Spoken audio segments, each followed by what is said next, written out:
포이맨 칼럼 요한계시록 라이프 스터디 요약 4번째. 지난번에 이어서 오늘도 계시록 라이프 스터디를 요약해서 소개하려고 합니다. 계시록은 단지 그리스도에 의해 주어진 계시에 그치는 것이 아니라 그리스도에 대한 그림이요 묘사입니다. 예수 그리스도가 중심이요 초점입니다. 독특하고 궁극적인 그리스도의 계시. 계시록을 읽을 때 많은 그리스도인들이 그 안에 담긴 그리스도의 계시에 충분한 주의를 기울이지 않고 있습니다. 그리스도의 계시라는 이 용어는 1장 1절에서 발견되는데 이 용어가 가리키는 것은 계시록이 그리스도 자신을 밝히 드러내는 것임을 보게 됩니다. 그것은 단지 그리스도에 의해 주어진 계시에 그치는 것이 아니라 그리스도에 대한 그림이요 묘사입니다. 그리스도는 구약에서 예언들과 예표들로 계시됩니다. 이런 계시들을 통해 우리는 예수 그리스도가 어떤 모습의 그리스도이신지를 마음속에 그려볼 수 있습니다. 그러나 구약에 있는 그리스도의 계시들은 불완전합니다. 만일 우리가 단지 복음서들과 사도행전과 서신서들만 읽는다면 그리스도에 대한 많은 방면들을 볼 수는 있겠지만 계시록에서 다뤄진 방면들은 보지 못할 것입니다. 이 메시지에서 우리는 이 책에 담긴 그리스도의 계시에 대한 독특하고 궁극적인 방면들을 보아야 합니다. 승천 안에 그리스도. 계시록에서 그리스도는 승천하신 분으로 계시됩니다. 사복음서에서 우리는 성육신과 인생과 십자가의 죽음과 부활하신 그리스도를 봅니다. 그러나 승천 안에 계신 그리스도에 관해서는 별로 많이 보지 못합니다. 심지어 서신서에서도 그리스도의 승천을 거의 보지 못합니다. 비록 복음서들과 사도행전과 서신서들이 그리스도의 승천에 관해 조금 말한다 해도 이 책들 중 어느 것에도 그리스도의 승천 후 하늘들 안에서의 사역을 발견할 수 없습니다. 만일 우리가 이 그림을 보고자 한다면 반드시 계시록에 와야 합니다. 계시록에서 우리는 그분의 승천 후 하늘들 안에서의 사역을 볼 수 있습니다. 이 책에는 우리는 그리스도의 승천 후 하늘들 안에서의 정경과 광경과 상황을 봅니다. 사자 어린 양. 승천 안에서 그리스도는 사자 어린 양이십니다. 요한복음에서 침례제 요한은 보라 세상 죄를 지고 가는 하나님의 어린 양이로다 라고 선포했습니다.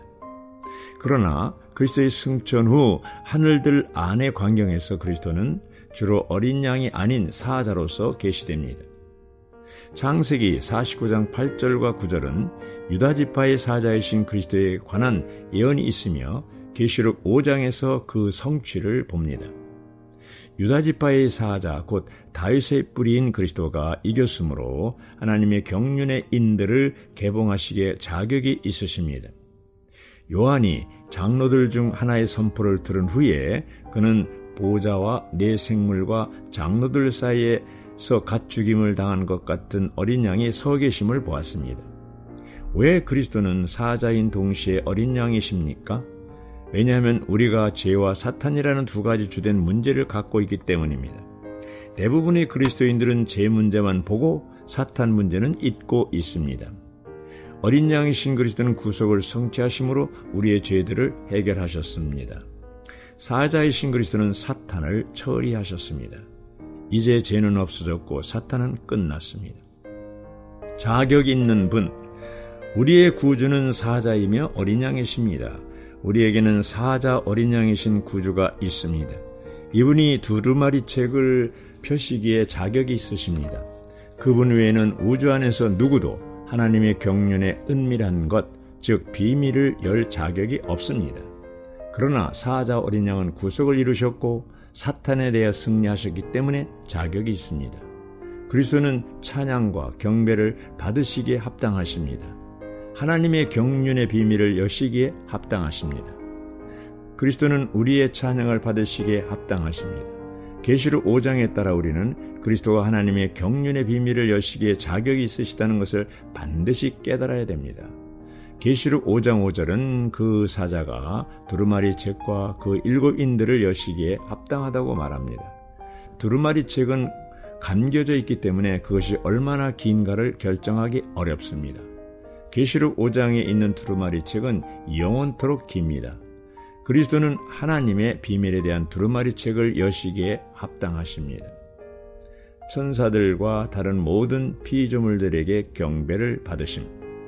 그리스도는 그처럼 합당한 분이시기 때문에 여기 하늘의 광경 안에서도 그분은 천사들과 다른 모든 피조물들에게 경배를 받으십니다.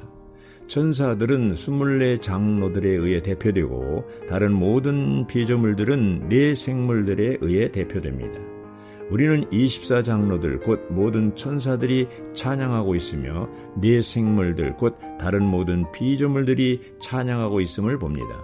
그들은 하나님과 어린 양에게 우주적인 경배를 드리고 있습니다. 우리가 믿는 그리스도는 그처럼 우주적인 그리스도이십니다. 교회들 중에서 우주 안에는 하나의 행정이 있습니다. 우주는 무의미하게 운행하고 있지 않습니다. 우주는 하나님의 행정에 따라 운행합니다. 비록 우리가 이 행정가를 볼 수 없다 해도 그분은 자신의 신성한 행정을 집행하고 계십니다.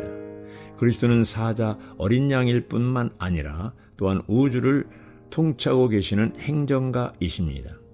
먼저 그리스도는 교회들 가운데서 하나님의 목적을 집행하고 계시며 교회들을 위해 제사장으로서 돌보고 계십니다. 교회들 가운데서 그분은 제사장의 예복을 입으셨습니다.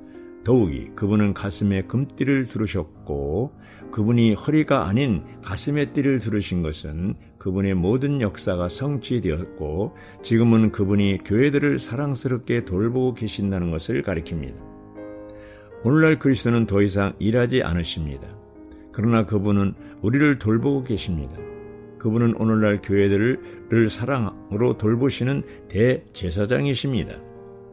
하늘들에서 계시록은 그리스도가 땅 위에서 교회들 가운데 계시다는 것과 하늘들에서 하나님의 경륜을 수행하고 계시다는 것을 분명하게 보여줍니다. 5장 7절은 그리스도가 하나님의 경륜을 붙들고 계시며 그것을 수행하고 계심을 보여줍니다.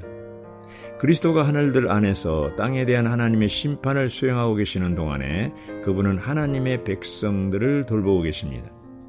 이것은 7장과 8장에서 완전하게 계시되었습니다.